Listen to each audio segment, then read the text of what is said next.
చిత్రోదయకు స్వాగతం మిత్రులారా. ఈరోజు వాయిదాలోనండి ఒక ఆయన తన పుట్టినూరు నుంచి కొన్ని వందల కిలోమీటర్ల దూరంలో ఉంటారు. ఆయన మీద ఇలా ఫాల్స్ 498 కంప్లైంట్ రేజ్ అయింది. ఆయన పరిస్థితిని అంచనా వేయడంలో కానీ ఇక్కడ ఉండిపోయిన తన తల్లిదండ్రుల విషయంలో కానీ చాలా టెన్షన్ పడుతున్నారు. ఎవరికన్నా అలాగే ఉంటుందండి. ఇప్పుడు ఏం చేయాలి, ఎలా రియాక్ట్ అవ్వాలి, కొంచెం ప్రెషర్లో ఉన్నారు. ఈయన ఒక్కరే కాదండి, ఈ టాపిక్ ఇంతకుముందు మనం కొన్నిసార్లు మాట్లాడుకున్నాం. మళ్ళీ ఎందుకు మాట్లాడుతున్నానంటే రోజుకి తక్కువలో తక్కువ అనుకుంటే 6 ఈమెయిల్స్ అండి. నేను ఒక అబ్జర్వ్ చేస్తుంది అది. కొత్త వాళ్ళందరూ రోజుకి తక్కువలో తక్కువ 6 ఈమెయిల్స్ వస్తున్నాయి. ఎక్కువ అనుకుంటే 22 వచ్చినాయి ఒక్క రోజులో. ఏంటి ఇట్లా మా మీద ఫాల్స్ కేసు ఫైల్ అయింది. అసలు దాన్ని పోరాటం సంగతి తర్వాత అండి, ముందు అసలు ఎలా డైజెస్ట్ చేసుకోవాలి, ఎలా రియాక్ట్ అవ్వాలో అర్థం కావట్లేదు మాకు అని చెప్తున్నారు. ఆయన అడిగిన దానికి సమాధానం చెప్దాం. ఈ ఒక్క కేసుకి సమాధానం చెప్దామండి మనం. ఇది అందరికీ వర్తిస్తుంది.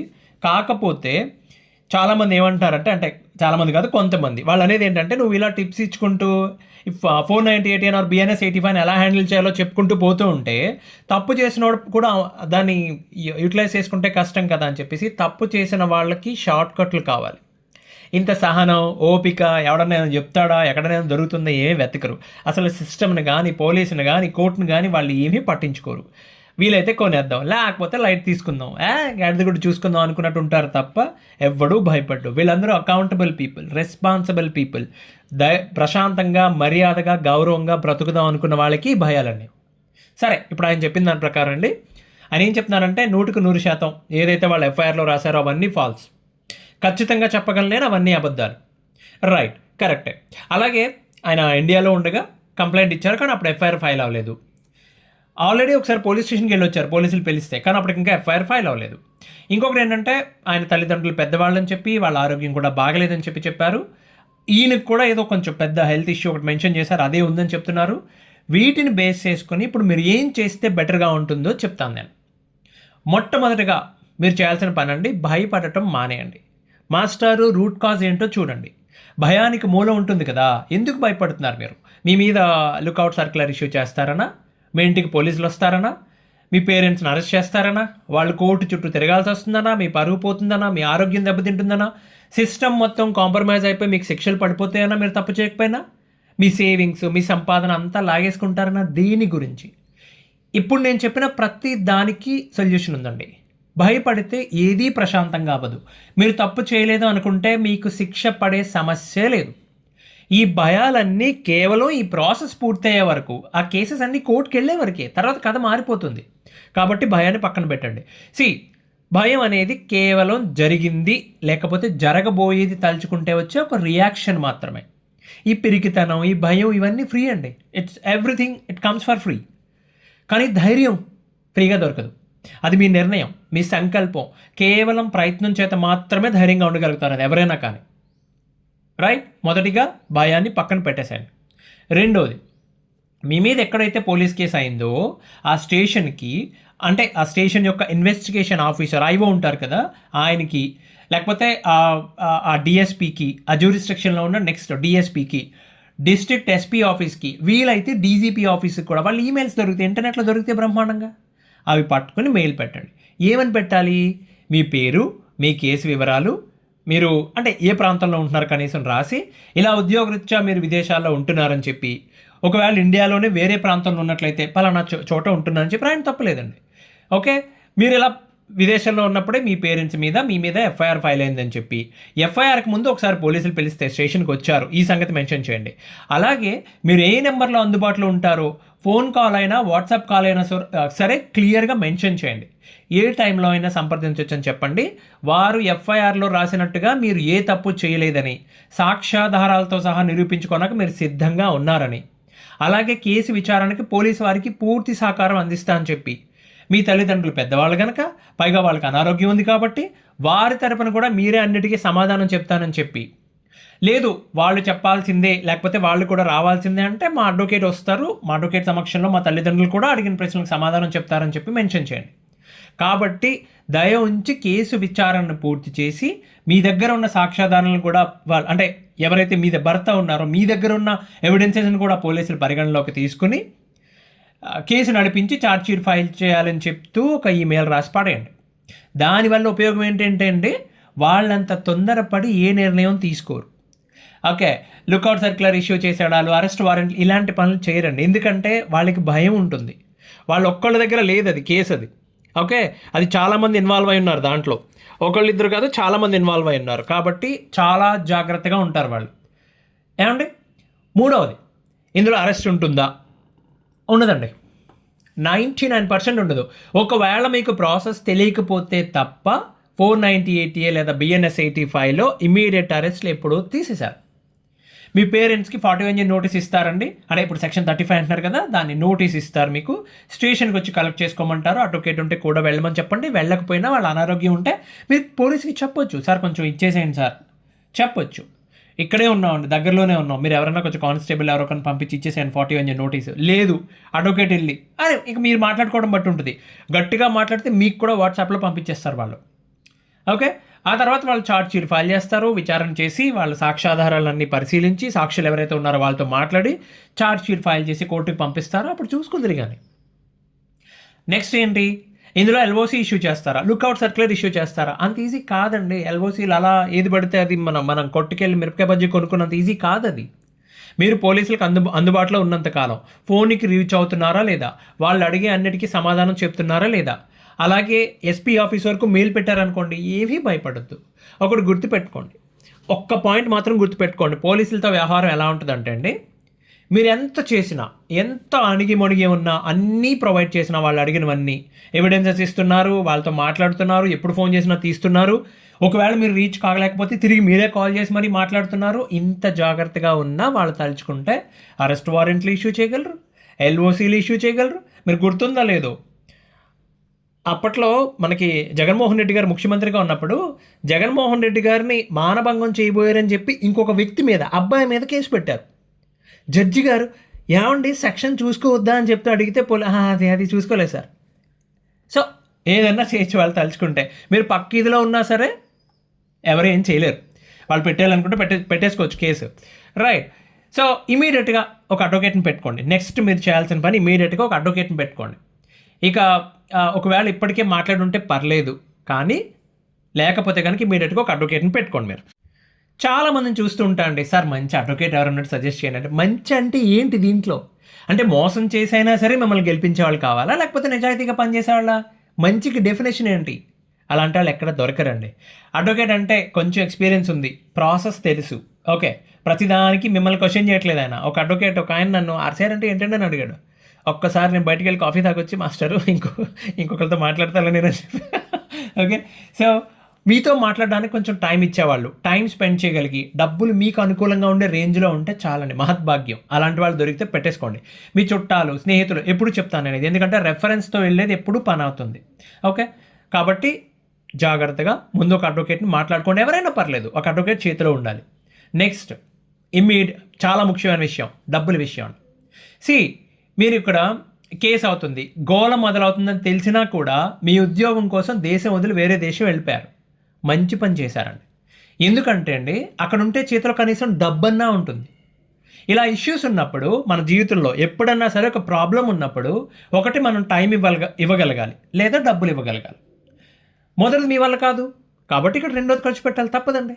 కాలాన్ని ధనంతో మీరు కొంటున్నారు, తప్పదు. అలా అని చెప్పి ఎవరికి కూడా ఎంతైనా పర్లేదు సార్ నా దగ్గర ఇలాంటి మాటలు ఎవరితోనే అనకండి. డబ్బులు ఎంతైనా పర్లేదు ఇలాంటి డైలాగ్స్ ఎవరితోనే చెప్పొద్దు. ఓకే. అడ్వకేట్ అయినా పోలీస్ అయినా కూడా మీరు చెప్పాల్సిన పరిస్థితి ఏంటంటే మీ ఆరోగ్య పరిస్థితుల దృష్ట్యా లేకపోతే మీరు పెళ్ళైన తర్వాత జరిగిన గొడవలు కానీ మీకు బోల్డని అప్పులు ఉన్నాయని చెప్పి కేవలం అప్పులు తీర్చడం కోసమే ముసలాళ్ళైన మీ పేరెంట్స్ని వదిలేసి జాబ్ చేసుకుంటున్నానని చెప్పండి. అవతల వాళ్ళు ఏమనుకున్నా పర్లేదు, ఆ డ్రామాలు ఆడుతున్నాడు అనుకున్నా పర్లేదు, 10 సార్లు అదే మాట మీరు చెప్పండి. ఓకే. అప్పుడు కొంచెం బెటర్గా అడుగుతారు. లేకపోతే ఎన్ఆర్ఐ అని తెలిస్తే వాళ్ళు అడిగే విధానం, దొబ్బేసే విధానం, కానిస్టేబుల్ దగ్గర నుండి అడ్వకేట్ వరకు ప్రతి ఒక్కళ్ళు, ప్యూన్ వరకు ప్రతి ఒక్కళ్ళు 500 రూపాయల నోటు డబ్బుల్లో కనబడదు వాడికి. అది ఇస్తరాకు అనుకుంటాడో ఎందుకు మరి నాకు తెలియదు. 500 రూపాయల నోటు కనపడకపోతే ఇంకేం చేస్తాం మనం? ఓకే. ఫీజు కానీ అసలు ఫీజు దాకా ఎందుకు? చిన్న పిటిషన్కి మీరు మీరు మీరు ఇంత గ్రౌండ్ ప్రిపేర్ చేసుకోకపోతే ఒక్క పిటిషన్ అయినా 50,000 దొబ్బేస్తారండి. సో జాగ్రత్తగా ఉండండి. డబ్బుల విషయంలో గీచి బేరాలు ఆడకూడదు, కానీ చాలా క్లియర్గా ఉండండి. ఇది మీ పరిస్థితి, సహాయం చేయమని అడగండి. ఏదైతే మాట్లాడతారో ఎంత అమౌంట్ అయితే మాట్లాడతారో దాంట్లో కూడా చాలా క్లారిటీగా ముందే చెప్పండి సార్, నేను అంతా ఇవ్వను. బికాస్ నా లైఫ్లో నేను చూసిన ఎక్స్పీరియన్సెస్తో చెప్తున్నాను, మీరు చాలా గొప్పవాళ్ళు, మీ దగ్గర ఇలా అనటం తప్పే, కానీ నాకు ఏ పనికి కూడా ముందు పూర్తిగా డబ్బులు ఇచ్చే అలవాటు లేదు.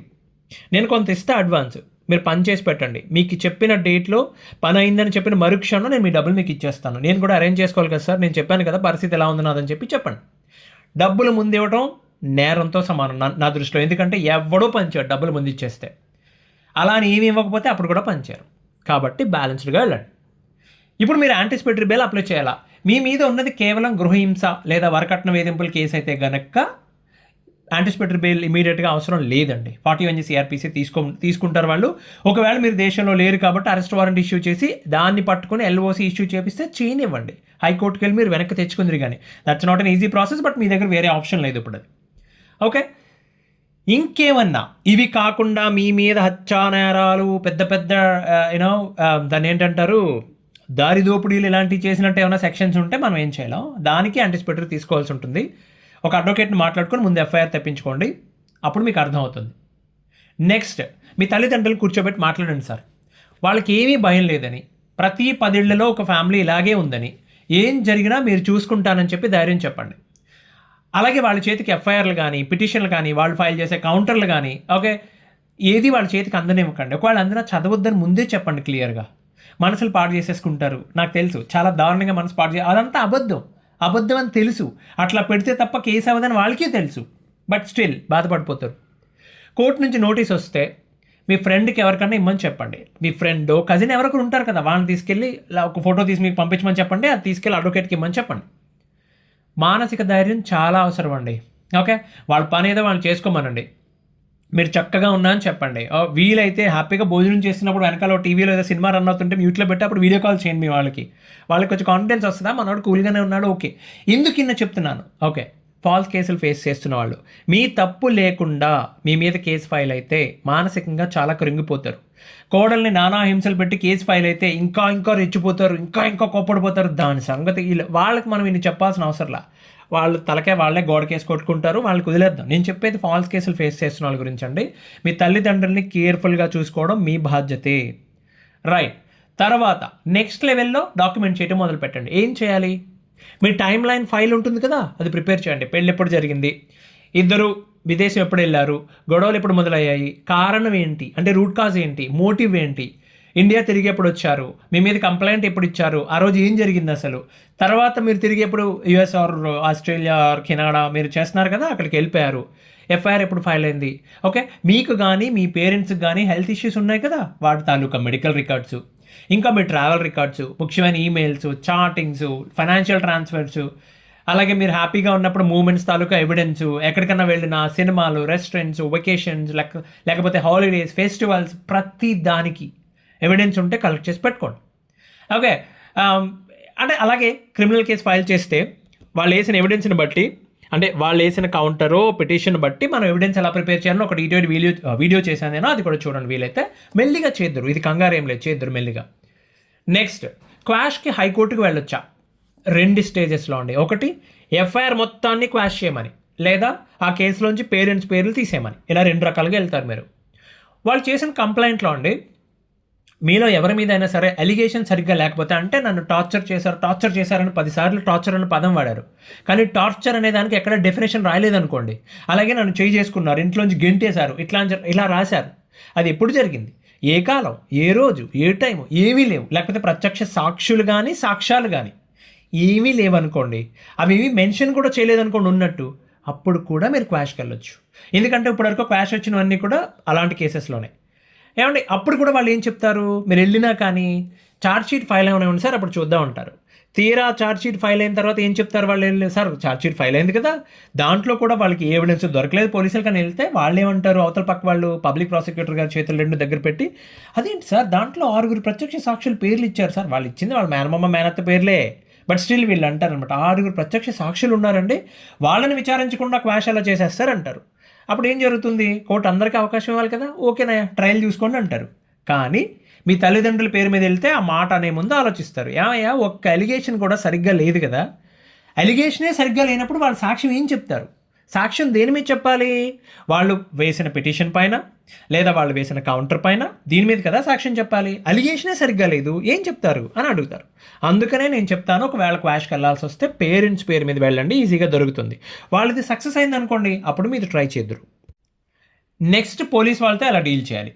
ఎట్టి పరిస్థితుల్లోని సంయమనం కోల్పోద్దండి. కోపంగా మాట్లాడడం కానీ, ఓకే, మీరు ఎంతసేపు ఎమోషనల్గానే ప్లే చేయండి, ఏమీ పర్లేదు. ఓకే, కనీసం కొందరైనా పాపభీతి కలిగి ఉంటారు. పోన్లే, వీడు తప్పు చేసినట్టు ఏం కనిపించట్లేదు, ఇతర పక్క వాళ్ళు పొలిటికల్ ప్రెషర్ ఉంది, ఇది ఉంది, అన్నీ తెలిసి వాళ్ళకి తెలిసినప్పుడు పోన్లే సార్ ఏం చేస్తాం, కర్మ ఇది, ఏదో చెప్పి సో నేను చూసుకుంటానండి ఏదో అంటారు వాళ్ళు. అంటే ఈ ప్రాసెస్లో ఇబ్బంది పెడతారండి. ఏంటి సార్ స్టేషన్కి రమ్మని ఎన్నిసార్లు చెప్పాలి, ఇట్లా మాట్లాడతారు కొంతమంది. మీరు ఫీల్ అయిపోయి ఏంటండి ఏం మాట్లాడుతున్నారు, మీరు ఎంత చదువుకుంటున్నారు, వాళ్ళకి ఎందుకు అవన్నీ, మీరు అక్యూజ్డ్ వాళ్ళ దృష్టిలో, రైట్? కాబట్టి ఎమోషనల్ ప్లేనే చేయండి వాళ్ళతో. అంటే ఎమోషనల్ ప్లే చేయడం అంటే అబద్ధాలు ఆడడం, డ్రామా చేయమని నేను చెప్పట్లా, ఉన్నది ఉన్నట్టు చెప్పండి. మాస్టర్ ఇది పరిస్థితి, నేను ఎట్లా రాని చెప్పండి. ఇండియా వస్తే వెనక రానివ్వరు, మీ ఉద్యోగానికి ఏమవుతుందో అందరికీ తెలుసు. అప్పుడు డబ్బులు ఉండవు, ఓ పక్కన కేసులు, ఎట్లా సార్ బ్రతకాలి చెప్పండి. అట్లా ఎక్కడా కూడా రాంగ్ వర్డింగ్ కానీ, తప్పుడు మాటలు మాట్లాడడం కానీ, కోపాన్ని ప్రదర్శించడం కానీ చేయొద్దండి. వాళ్ళతో జాగ్రత్తగా డీల్ చేయండి. వాళ్ళు ఏం అడిగినా సరే చెప్పండి, వివరంగా చెప్పండి. ఏవైనా ఆధారాలు ఉన్నాయని అడిగితే అవి అందరికీ తెలిసినవి అనుకోండి. అంటే మీకు తెలుసు, మీ భార్యకి, మీ అత్తింటి వారికి, మీ చుట్టాలు అందరికీ తెలుసు అనుకోండి. నా దగ్గర పలానా ఎవిడెన్స్ ఉందని చెప్పి ఇచ్చేసాను. లేదు, అదొక సర్ప్రైజ్, మీ దగ్గర అలాంటి ఎవిడెన్స్ ఉన్నట్టు వాళ్ళకి తెలిసే అవకాశం లేదు. అప్పుడు మీరు ఏం చెప్పాలంటే, సార్ మా అడ్వకేట్కి ఇచ్చాను, ఆయన కోర్టులో రిప్రజెంట్ చేస్తా అన్నారు, ఆయన అడిగి నేను చెప్తానని చెప్పండి. ఓకే, ఏదైనా మనం చెప్పే విధానం అండి. ఎట్టి పరిస్థితుల్లోని పోలీసులతో మాట్లాడేటప్పుడు కొంచెం తగ్గి మాట్లాడడం ఉత్తమం అండి. చాలామంది అంటారు, తొక్కల ఏందిరా నన్నెవడరా పీకేది, వీళ్ళందరూ ఏ టైప్ అంటే అండి, ఇన్ని కబుర్లు చెప్తారు కదా, ఫస్ట్ థింగ్ వీళ్ళు ఎవరికి బాధ్యతలు మోయటం అంటే తెలియదు, అందంగా బ్రతకడం అంటే తెలియదు. నిజానికి ఇన్ని కబుర్లు చెప్పినాడు పోలీసు వాడు ఫోన్ చేసిన వెంటనే సార్ సార్ సార్ సార్ అని చెప్పి దిగజారి మాట్లాడే రకాలు ఇవన్నీ. వాళ్ళ మాటలు మీరు పట్టించుకోవద్దు. ఓకే, డిగ్నిఫైడ్గా మాట్లాడాలి, అట్ ద సేమ్ టైం కొంచెం తగ్గే మాట్లాడండి. ఓకే, ముళ్ళ కంప మీద వస్త్రం పడిందండి, పట్టు వస్త్రం ఎట్లా తీస్తారు, జాగ్రత్తగా తీయాలి, గట్టిగా లాగితే చిరుగుతుంది, ఆ జాగ్రత్త అవసరం. నెక్స్ట్, ముఖ్యమైనది మీ ఎంప్లాయ్మెంట్ని మీరు కాపాడుకోండి. మీకు అన్నం పెడుతుంది కదా, బోలెడంత ధైర్యాన్ని ఇస్తుంది కదా, మనం చేస్తున్న ఉద్యోగమో వ్యాపారం ఇదే కదా. కాబట్టి అందులో మీ బాధ్యతల్లో ఎట్టి పరిస్థితుల్లోని ఈ కేసు కానీ గోల ప్రభావం ఉండకుండా చూసుకోండి. వీలైతే ఇంకొంచెం ఎక్కువ ఫోకస్డ్గా పనిచేయడం మొదలు పెట్టండి. చివరిది, అన్నిటికన్నా ముఖ్యమైనది మీ ఫిజికల్ అండ్ ఎమోషనల్ హెల్త్ అండి. మీ ఆరోగ్యం కాపాడుకోండి. మంచి అలవాట్లు, సజ్జన సాంగత్యం అంటారు కదా, పాజిటివ్ పీపుల్ చుట్టూ ఉంటారు కదా, వాళ్ళ చుట్టూ తిరగండి, వాళ్ళ చుట్టూ పెట్టుకోండి. అంటే అదేదో గొప్పోళ్ళని కాదండి, సంతృప్తితో బ్రతికే వాళ్ళ చుట్టూ తిరగండి, హ్యాపీగా ఉంటారు. ఉన్నదేదో ఉంది లేదా అంటారు కదా, వాళ్ళ మధ్యన ఉంటే హ్యాపీగా ఉంటారు మనకి. ఓకే, అలాగే మీ డైలీ రొటీన్ బాగుండాలండి. ఏడవడానికి, బాధపడడానికో టైం పెట్టుకుని, టైమర్ ఆన్ చేసుకుని మరీ ఏడవండి. అది అయిపోయాక కాఫీ పెట్టుకొని సినిమా చూస్తే ఎంజాయ్ చేయండి. గుర్తు పెట్టుకోవాల్సిన ముఖ్యమైన విషయాలు చెప్తా కొన్ని మీకు ఇప్పుడు. మీరు ఇంకా నిందితులు మాత్రమే, నేరస్తులు కాదు. ఇలాంటి కేసెస్లో చాలామంది ఇరుక్కుపోయారు. మీ పేరెంట్స్ బాధ్యత కంప్లీట్గా మీదే, వాళ్ళకి గైడెన్స్ ఇవ్వండి. పోలీస్ కాల్ చేస్తే నార్మల్లీ ఆ రోజు మొత్తం డిస్టర్బ్డ్గానే ఉంటారు వాళ్ళు. పోలీసులు ఏంటి మనకు కాల్ చేయడం, చాలామందిని చూశాను నేను ఇట్లా డిస్టర్బ్డ్గా ఉంటారు. వాళ్ళకి చెప్పండి, ఓకే, పోలీసులు ఏం విలన్స్ కాదు, ఈ విషయం చెప్పండి. తప్పు ఎవరైతే చేస్తారో వాళ్ళకే పోలీసులు విలన్స్. తప్పు చేయని వాళ్ళని కాపాడే, అంటే ఇప్పుడు మీరు మీ మీద ఫాల్స్ కేసు అయింది అనుకోండి, మిమ్మల్ని ప్రొటెక్ట్ చేయాల్సింది కూడా పోలీసులే. వాళ్ళేం విలన్గా చూడొద్దు, మీరు కంగారు పడొద్దు. ఓకే, సో నేను చూసుకుంటా అని చెప్పి ఆ మాట చెప్పండి. మీరు చూసుకోలేరు, దూరంగా ఉన్నారు, అందరికీ తెలిసిన విషయమే, కానీ మీరు మాట్లాడుతున్నారు కదా, కంట్రోల్ చేస్తున్నారు కదా, సిచ్యువేషన్ని గమనిస్తున్నారు కదా, డబ్బులు ఖర్చు పెడుతున్నారు కదా, ఆ విషయం చాలు. వాళ్ళు ఎట్టి పరిస్థితుల్లోని ఎవరితోని డైరెక్ట్గా ఆర్గ్యుమెంట్స్ వద్దు. ఎవరైనా మధ్యవర్తులు కానీ, పెద్ద మనుషులు కానీ, బ్రోకర్లు కానీ వీళ్ళు కాల్ చేస్తూ ఉంటారండి, చెప్పండి, అందంగా చెప్పండి, పరిస్థితి వివరంగా చెప్పండి. సార్ తప్పు నేను చేయలేదు, తప్పు చేసింది వాళ్ళు, పోలీస్ స్టేషన్కి వెళ్ళింది వాళ్ళు, కోర్టులో చూసుకుందాం అనుకుంటున్నాను సార్ మేము, చెప్పండి. లేదు కూర్చుని మాట్లాడతారంటే నేను వీడియో కాల్లోకి వస్తాను, మాట్లాడదాం, చెప్పండి, తప్పే ఉంది. వాళ్ళు గనక మేము నిన్ను ఏదన్నా చేసేస్తాం, మీ అమ్మ నాన్న ఏదైనా చేసేస్తాం అని భయపడితే కనుక మీరు కూడా వెంటనే భయపడండి. అయ్యో సారీ సార్, ఓకే, మీ తమ్ముడు అనుకుని వదిలేండి సార్ అని వాళ్ళతో. వాళ్ళ అహంకారం, వాళ్ళ ఈగో వెంటనే సాటిస్ఫై అయిపోద్ది. అమ్మ నేను భయపడితే భయపడ్డాడు వీడు అని చెప్పి. శృతి మించి ఏదన్నా అనుకోండి మాటలు అంటే కనుక మీరు ఏం లేదండి, సింపుల్ ఒకటే మాట, ప్రతి ఒక్కరిని కంట్రోల్ చేసేది ఒకటే మాట. మీరు చెప్పండి, సార్ నా క్లోజ్ ఫ్రెండ్ ఈటీవీలో పనిచేస్తున్నాడు, లేకపోతే ఇంకో ఛానల్లో పనిచేస్తున్నాడు, ఇప్పుడు మీరు మాట్లాడినవన్నీ రికార్డ్ చేశాను, అది పట్టుకుని అటు స్టూడియోలో కూర్చుంటా, నేను అక్కడికి రావాల్సిన పని లేదు, వాళ్ళు వీడియో కాల్ తీసుకుంటారు, మీరు తీసుకోరు కానీ అని చెప్పండి. సాయంత్రం లైవ్ షోకి వీలైతే మీకు ఫోన్ చేస్తాను సార్, ఫోన్ చేయండి అని చెప్పండి. మళ్ళీ జీవితంలో మీకు ఫోన్ చేయడాడు, కొంతమంది ఉంటారండి రాజకీయ నాయకులు, రౌడీ షీటర్లు. వాళ్ళకి దగ్గరికి వెళ్తే ఏం చెప్తారండి? ఎవరు మాత్రం ఏం చెప్పగలరు? మహా అయితే ఏం చెప్తారు? ఒక కవి ఏమన్నాడో తెలుసా అండి? ఆ ఫిష్ అండ్ ఫిషర్‌మ్యాన్ స్టోరీ చెప్తారు. లైట్ తీసుకోండి ఆళ్ళు. సొల్లుగాళ్ళు, సోదిగాళ్ళు వాళ్ళు. ఇక ఎవరన్నా సెటిల్మెంట్ పేరుతో 1,00,00,000 కావాలి, 1,50,00,000 కావాలి అంటే చెప్పండి. నాకు తిమింగలం పాలతో పరమాన్నం చేసి పట్టురావయ్యా, అది తిన్నాక మాట్లాడుకుందాం సెటిల్మెంట్ అని చెప్పండి. 1,00,00,000, 1,50,00,000 అడుగుతారు వాళ్ళు. వాళ్ళకి సిగ్గుండదు. మనకుంది కదా! మీరు అలా చెప్పండి. ఇవన్నీ కోర్టుకి వెళ్ళిన తర్వాత ఏం చేయాలి? మరి రావాలా ఇండియా? ఎల్ఓసి ఇష్యూ అయితే ఏం చేయాలి? అసలు ఇష్యూ అయిందని ఎలా తెలుసుకోవాలి? వీటన్నిటి మీద మాట్లాడదామండి. అవన్నీ తర్వాత చూద్దామండి. అవన్నీ తర్వాత చూద్దాం. కంగారు పడకండి. జాగ్రత్తగా ఉండండి. ముందు భయాన్ని వదిలేయండి. అది పోవాలంటే ఒకటే మార్గం అండి. భయం పోవాలంటే ఉన్నది ఒకటే మార్గం. మీ ఇష్ట దైవాన్ని మనస్ఫూర్తిగా నిరంతరం తలుచుకుంటూ ఉండండి. దానికి మించిన సొల్యూషన్ లేదు. నిజంగా వర్క్ అవుతుంది. ప్రయత్నం చేయండి. ఇంకో వాయిదాలో మళ్ళీ కలుద్దాం. అంతవరకు సెలవు. ధన్యవాదాలు.